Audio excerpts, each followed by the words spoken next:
নতুন যুগে প্রবেশ করতে যাচ্ছে বাংলাদেশ। মেট্রো রেলের পর এবার পাতাল মেট্রো রেলের অভিজ্ঞতা পাবে ঢাকাবাসী। ট্রেন চলবে এবার মাটির নিচ দিয়ে। এই ট্রেন যে ছুটে যাবে তার টেরই পাবে না মানুষজন। শব্দ বা কম্পন কিছুই হবে না আর। এমনকি এই রেল লাইন তৈরির কাজও টের পাচ্ছে না কেউই। এই পাতাল রেল মেট্রো রেলের আরেকটি রুট, যা বিমানবন্দর থেকে কমলাপুর পর্যন্ত চলাচল করবে। উত্তরা থেকে মতিঝিল যেমন বলা হচ্ছে MRT-6, তেমনি এর নাম দেওয়া হয়েছে MRT-1। এই মেট্রো রেলের দৈর্ঘ্য প্রায় 20 কিলোমিটার। পথে স্টেশন থাকবে 12টি। 2026 সালের মধ্যেই শেষ হয়ে যাবে সব কাজ। তখন বিমানবন্দর থেকে প্রগতি সরণি মালিবাগের পথেও কমে যাবে গাড়ির চাপ, কমবে যানজট। 2023 সালে 2রা ফেব্রুয়ারি এই পথে নির্মাণ কাজ উদ্বোধন হয়েছে। পুরো কাজ চলছে 12টি প্যাকেজে। এখন দৃশ্যমান হয়ে উঠতে শুরু করেছে মাটির উপরের কাজগুলো।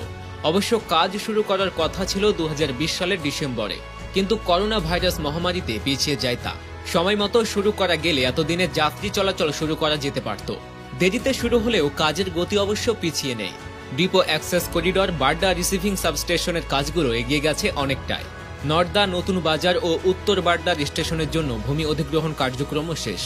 এই লাইনের বেশিরভাগ অংশই মূল সড়ক থেকে মাটির 10 থেকে 30 মিটার গভীর দিয়ে ট্রেন চলাচল করবে। তবে মালিবাগ এবং রাজারবাগের মধ্যবর্তী এলাকায় সেটি ঢুকে যাবে আরও গভীরে, মাটির প্রায় 70 মিটার নিচে। বেশিরভাগ অংশ মাটির নিচের পাশাপাশি 2টি টিউব দিয়ে চলবে ট্রেন। তবে মালিবাগ ও রাজারবাগ অংশে পাশাপাশি 2টি টানেল করার মতো জায়গা মূল সড়কের নিচে নেই, তাই সেখানে একটির উপর আরেকটি টিউব করা হবে।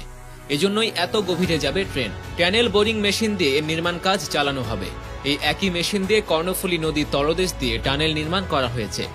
এলিভেটেড রুটে যেমন চলন্ত সিঁড়ি দিয়ে স্টেশনে ওঠানামার সুযোগ রয়েছে, তেমনি এই রুটেও ট্রেনে চলাচলের জন্য স্টেশনে যেতে চলন্ত সিঁড়ি বা লিফটের ব্যবস্থা আছে। এগুলো ব্যবহার করেই আবার সড়কের এপার থেকে ওপার যাতায়াত করা যাবে। ফলে নিরাপদে রাস্তা পারাপারের সুযোগও করে দেবে মেট্রোর এই রোড। স্টেশন আর টিউবগুলো এমনভাবে নির্মাণ করা হচ্ছে যেন 8 বা 9 মাত্রার ভূমিকম্পেও সেগুলো ধসে না যায়।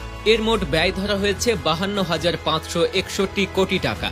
পাতালপুরীতে স্টেশন থাকবে কমলাপুর, রাজারবাগ, মালিবাগ, রামপুরা, পূর্ব হাতিঝিল, থাকবে বাড্ডা, উত্তর বাড্ডা, নতুন বাজার, নর্দা, খিলক্ষেত, বিমানবন্দর টার্মিনাল 3 এবং বিমানবন্দর। প্রতিটি স্টেশনে ট্রেন থামবে প্রতি 2.5 থেকে 3.5 মিনিট পর পর। প্রতিটি ট্রেন একেবারে 2.5 থেকে 3,000 যাত্রী ধারণ করতে পারবে। উত্তরা মতিঝিল রুটের মতো পাতালপুরের ট্রেনও হবে বিদ্যুৎ চালিত রেল। এগুলো হবে দূর নিয়ন্ত্রিত। MRT-1 এ অবশ্য মাটির উপর দিয়েও একটি লাইন আছে। নতুন বাজার থেকে পূর্বাচলের পিতলগঞ্জ ডিপো পর্যন্ত মোট 12 কিলোমিটার অংশে দ্রুতগামী এই মেট্রো রেল বর্তমান MRTর মতো এই পথেও যাতায়াতের অভিজ্ঞতা পাল্টে দেবে যাত্রীদের। স্বস্তি পাবেন যানজটের বিষে নীল হয়ে যাওয়া এই অংশের বাসিন্দারা।